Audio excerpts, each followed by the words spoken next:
To a visitor in paMANICALAND, especially paWengezi area, the sight of these roasted birds catches one's eye.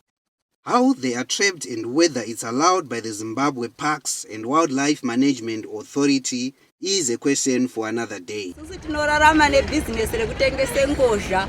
Idzi ngozha tinodziona kubva mumarwizi mwana sawe tichiodheserwa nevanhu vanodzibata. Tinodziodha $1 for 13, dzisozodziisawo $4 for 4 kuti tionoka profit kedu. Dzinonyanya kuwanika munana February kusvika munana September.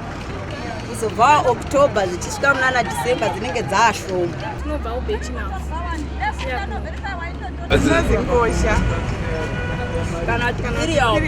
John Mukandatsama, Drumas Media, paWengezi, paMANICALAND. Drumas Media, taking you to another level.